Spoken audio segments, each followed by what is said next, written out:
That was exactly the way I imagined it. It was actually better than what I imagined. Thank you so much, Amy. Thank you, music team. Thank you, Jesse. Thank you, thank you. Another round of applause, which is symbolizing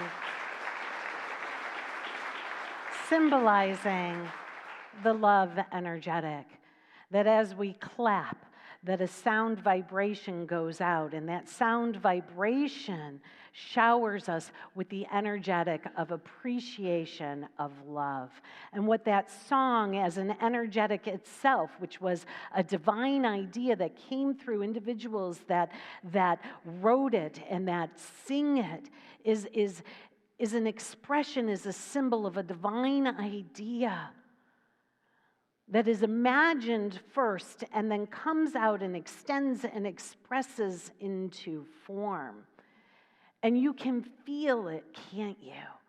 It's beyond the words. It's actually beyond the music. And it's a vibration. And it washes over us. And I don't know about you, but like, I get transported back to childhood. I get transported back to Willy Wonka, Charlie, and how does it go, Willy Wonka and then Charlie and the Chocolate Factory, right? What a great song for during Lent. You know, in the old days, we were giving up chocolate. Now we get to sing about it and the power of our imagination in the midst of this season that's called Lent. But what that vibration of that song for me did was it brought a lightness, a levity.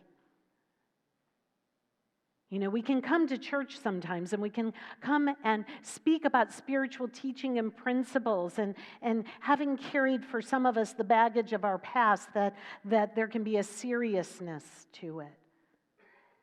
And what this song does and what I'm inviting us to do is to invoke, if you will, a lightness, a levity, a childlike nature, a curiosity. And when we do that, there's a spaciousness that washes over, that extends from our intellectual mind that says things need to be a certain way. And it allows that spaciousness to expand a little bit into possibility, into unlimited possibility. Don't you just sometimes go through life thinking you have absolutely no choices? That you've set your course and there it is, from breath to breath, from birth to death. And I'm here to say that in any breath and in any moment, no matter where you are, we are on our trajectory of life as individuals and as humanity. We can take that breath.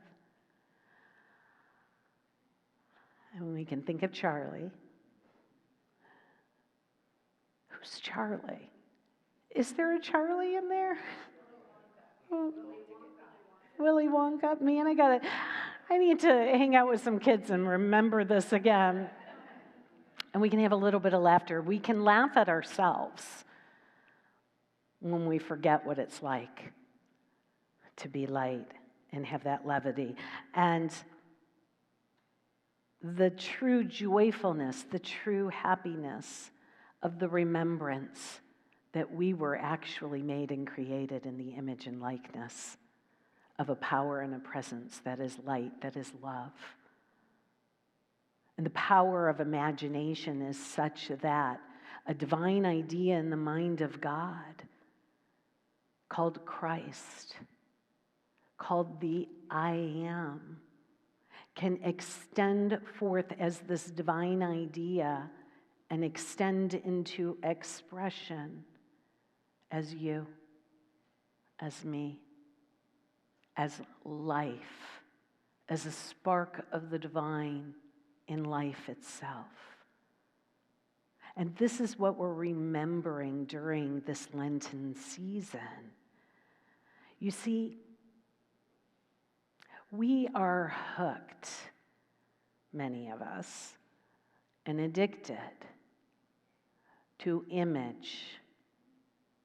the root word of imagination, image. I don't mean just like maybe what I look like and how I present in the world, but I actually mean images. How many of you checked your feed this morning? How many of you looked out upon a world and you saw something playing out in a particular way? We're hooked in to something. And just like going to the movie theater, just like going to a movie, when we cross the threshold into the movie theater, we enter into an agreement where we agree to suspend our disbelief.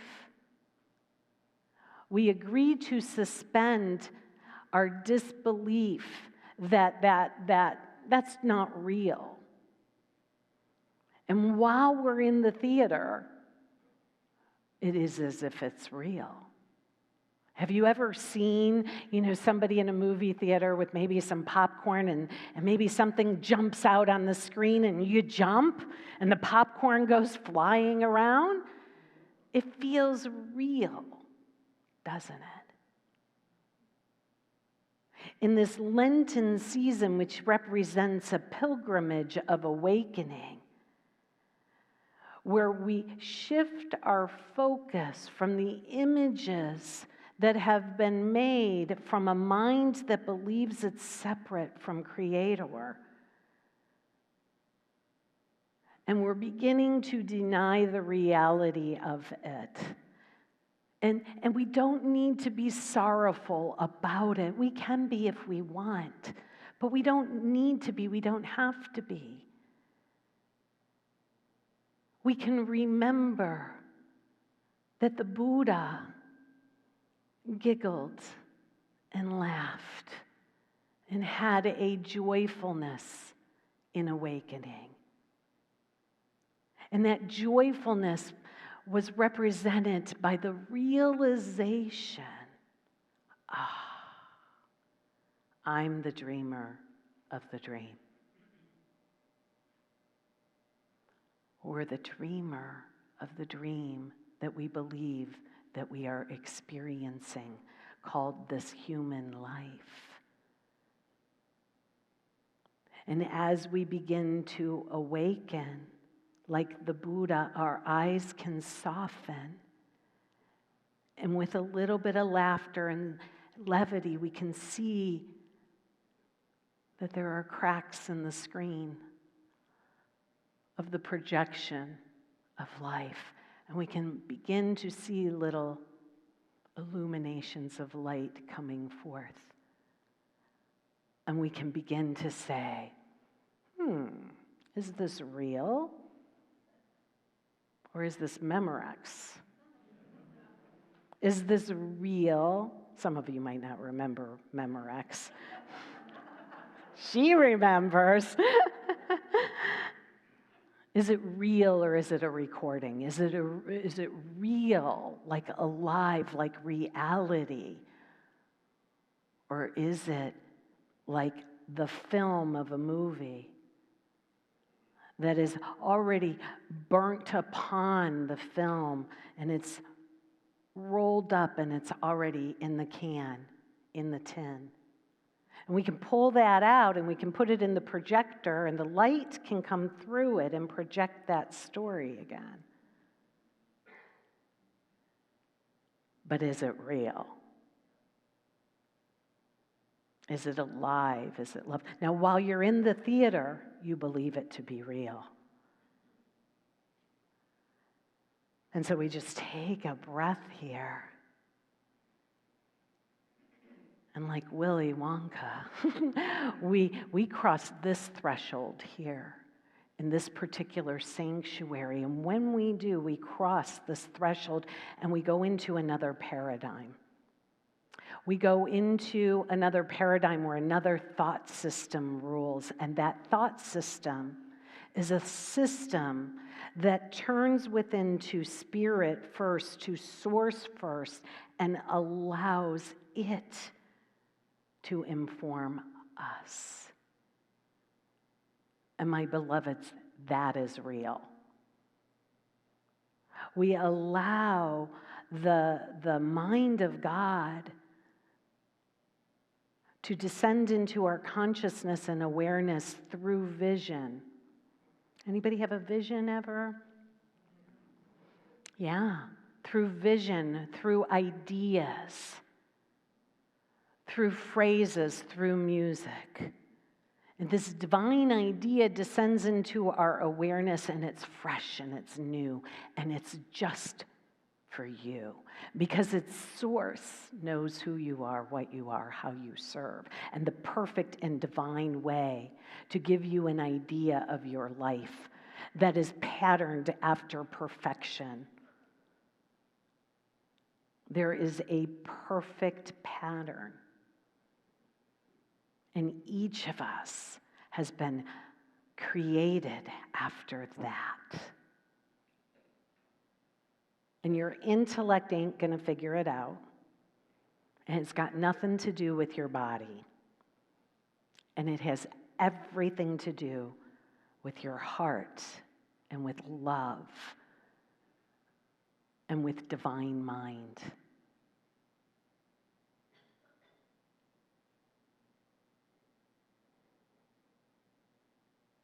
Charles Fillmore, he talks about visions. He believed in visions. He believed in dreams, informing us from beyond. He believed in reincarnation, and that the experience that we're having here is a composite of our entire journey. And that there is strata, if you would, like strata, like layers of consciousness within our being. And he believed that the pathway that we're talking about begins in the conscious realm, and as we practice our denials of the reality of the world of appearances having power in our lives.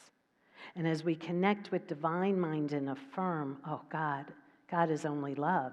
There is only peace. All is good. All is well. There is a heaven that was created, is created. It is here and now. We've just have scales upon our eyes and we can't see right now the world that God created. And so if you were to look at the cross-section of the earth and you would see the strata and all the different layers, that can represent our consciousness. And our pathway melts away conditioned thoughts so that we can begin to live unconditioned, so that the past does not become our precedents, so that we don't keep projecting the past, the way things were, the film that's in the tin, in the can. We don't keep projecting the same thing out. This is why we can say, behold, I make all things new. And the behold, I make all things new, it begins in the body of the mind of God and our divine mind. And it then populates as the ideas and it extends out such that we can shift and make all things new. Take a breath with me. I'm telling you that our pathway is revolutionary. Our pathway is transformative as we persist and practice it. So what are the visions that populate your mind, your ideas?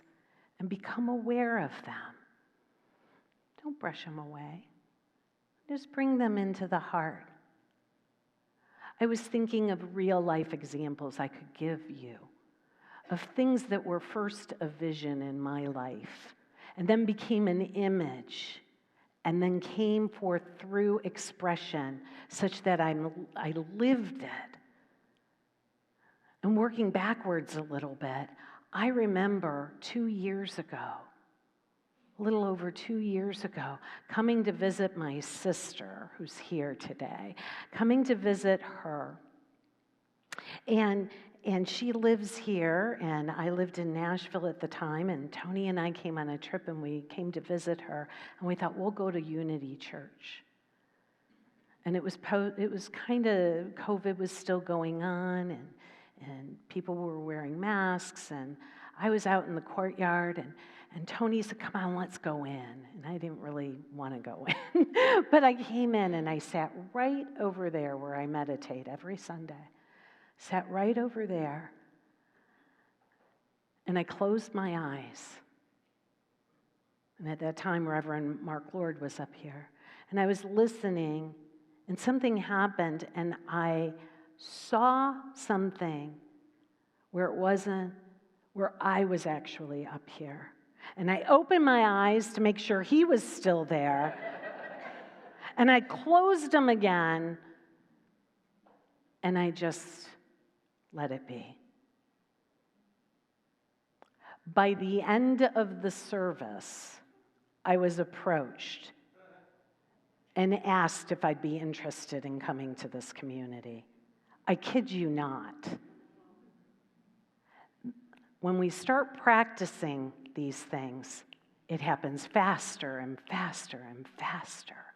But the very first vision I had of being a spiritual teacher and being a minister happened way back in the mid-90s. And that one wasn't as fast because I was hooked on the film that was playing in my life. And I wasn't willing to let it go because I believed it was what would keep me safe in this world. But I kept getting an idea and a vision, and I'd watch ministers, and I'd watch spiritual teachers, and I'd be like, God, I really love what they're doing, man. Who am I to do something like that? But I started studying, and I started hanging out with people in spiritual community, and I started praying, and I started practicing my denials, and I started practicing affirmations, and I started being willing to allow my mindset to shift from where I thought that the film that was playing in my life and your life and our world was what my reality was. And I kept turning away from it. I kept turning within. God, what's your highest vision for my life? What's the highest vision of love? How can I express love in my life? And when you catch a vision, my friends, when you catch a vision and begin to say yes to it, all of creation is going to shift and move to support you in it. It requires our commitment. It requires that we're all in. But sometimes we stick our toe in the water first, and that's okay because there's stuff that comes forth that says, go in a little more. And you just begin to follow it, and you let vision pull you forward.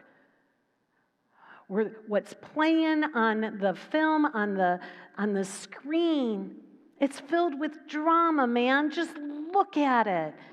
Look at it. Look at the things that populate our movie theaters, our Netflix, whatever it is, wherever your source is, it keeps telling these stories of drama.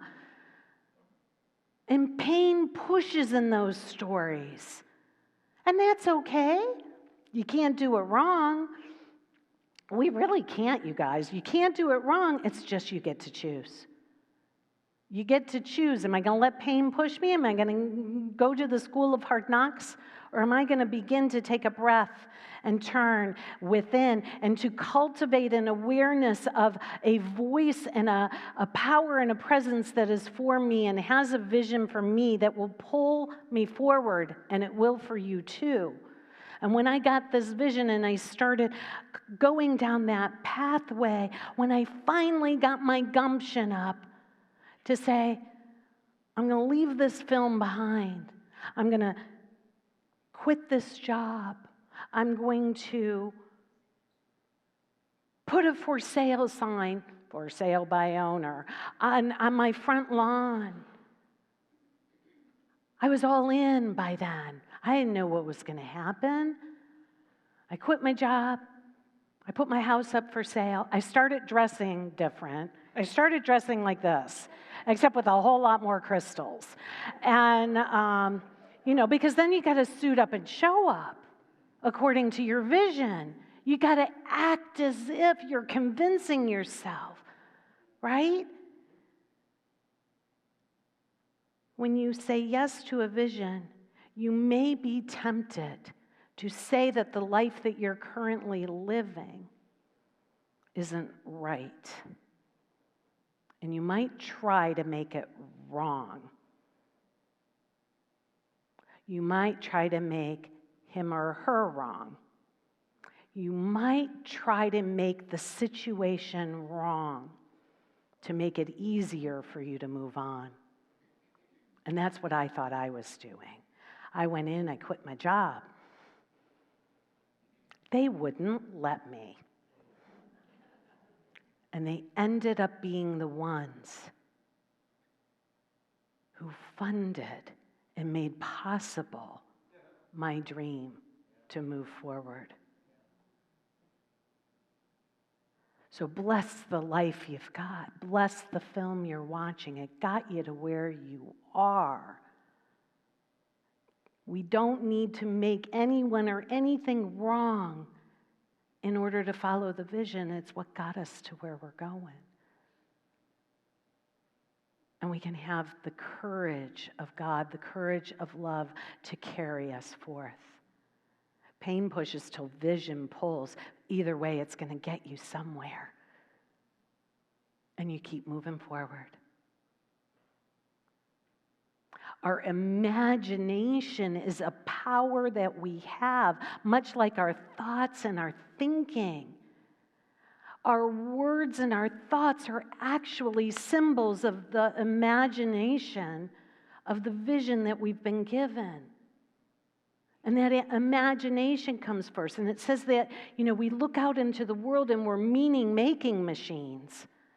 But we're also imagination-making machines. That everything that is seen and unseen, in between and beyond, first was imagined, first in the mind of God, and then God gave us the ability to create.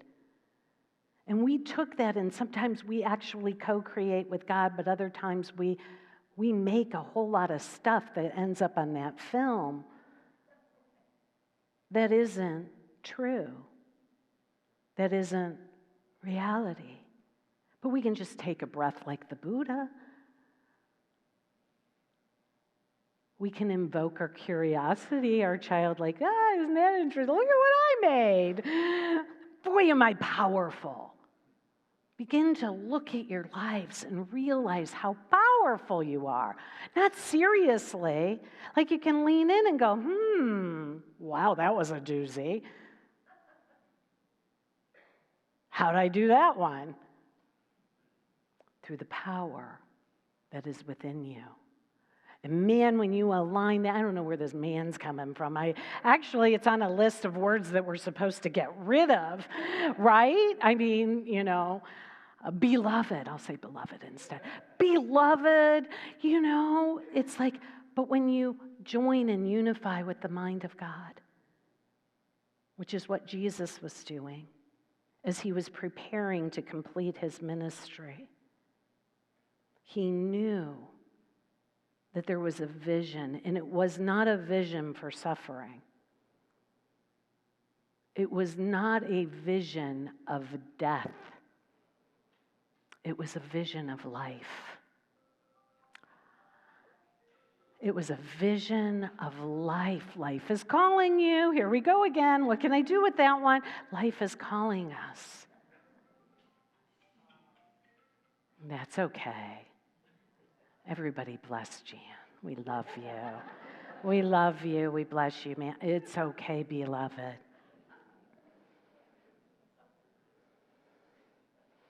A vision is calling us. And it's not about death. And it's not about suffering. It's about life. Jesus knew that he, just like you, have the power through imagination and mind to project a body. The body, the physical body, our mental body, our spiritual body, the body of our affairs that are up on that film is just a projection of mind. That's all. And we can change our mind anytime, but Jesus knew. He knew that it was a projection. And in his rising in that consciousness, he could project the image of his body such that his disciples, such that Mary could see him after the crucifixion, after the appearance of death.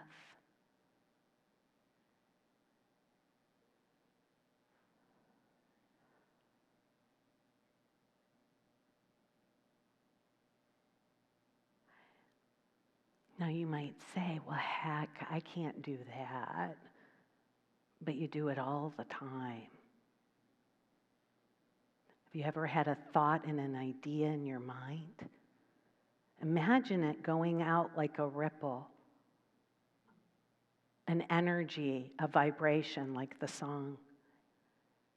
And it goes out before you, and it touches upon your brothers and sisters. And you may not have ever said a word, but they can feel your love, and they can feel your lack of love. And depending upon which body, which vibration you're going to send out, it's going to create your world. You might say, why did they treat me like that? Go back in consciousness and forgive yourself. Because there's nothing else going on out there. With our forgiveness and our denials, it's like wiping the slate clean. It's like pulling that film out of that projector. And in any moment, you can begin again. Behold, I make all things new. This is the power of imagination. This is the power that we harness this day. Take a breath with me.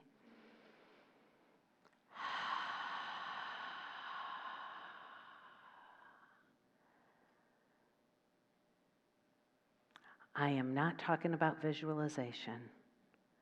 I'm talking about a clean slate.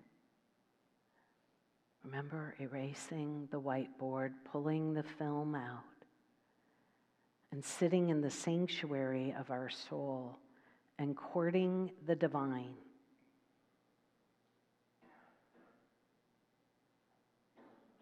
To inform us of the highest vision for our lives. What is this vision? What does love look like as my life?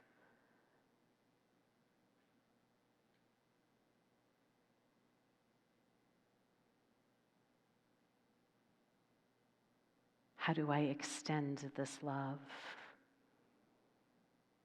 What must I embody? What must I be? What must I do? Embody. How do I allow this idea to populate my body, my physical body, my mental body, my spiritual body, my body of affairs?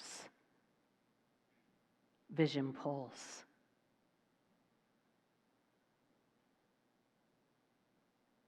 And I will tell you, it's going to have something to do with love.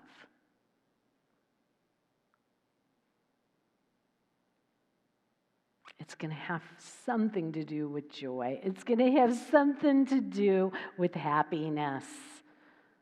Because your Creator created you to be happy and joyous and to remember, like the Buddha, all power under heaven and earth abides within you, in the consciousness and the mind that can create universes. Take a breath with me.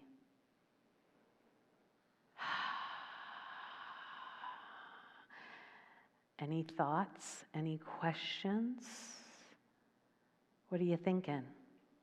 I'm going to go out here again. I did this last week. I'll do this again. How you doing? Does this make sense? Yeah? Does it? Hey. Hi, sister. What's going on out here? I don't want to be up there all by myself. Does anyone have a vision? Raise your hand if you have a vision of what your life is to be. Does it have something to do with love, happiness, joy? Yeah. All right, somebody's saying, please don't walk near me. Please don't come near me. Not you. Hi. Did you want to say something? Yes, it just came to my mind, especially in the political field. Uh-huh.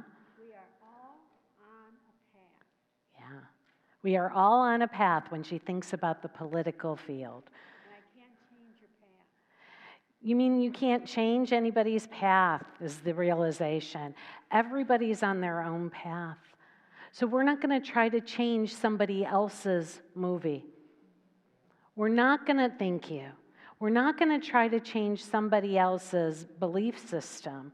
We're not going to try to change the world right now. We're just changing our consciousness in our own film. You get that? I know, man, we're just beloveds. We're just like a bunch of really good people who want to do good in the world, and we will. And we do. But first things first. You are the producer, the writer. What else does it? The cinematographer, the editor, the actors. All the world's a stage. You're all of them. That's so metaphysical. That's so metaphysical. Because when Charles Fillmore would read the Bible, everyone represented a consciousness within ourselves. Don't you want to read something and say, boy, that's really about this person? Mm-mm. So we're only changing our own self. Anybody else? Just one more. Anything else? Yes. Did you say in the sanctuary of our soul we hold court? I don't know. Did I? I'm going to say yes, because I really like that. I'm going to say yes. I said that. Do you like it? In the sanctuary of our soul, we hold our own court. We create our own film. We create our own lives. And it's so much better and transformative when we don't do it alone. We've been doing that, and that's what's been playing. We go to divine mind, spirit, holy and divine. We ask for the divine ideas, and we wait.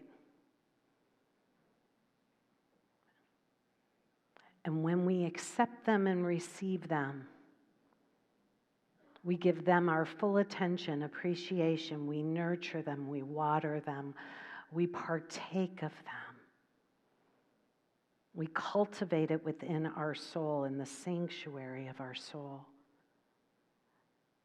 And they go forth in expression and populate the garden of our lives, populate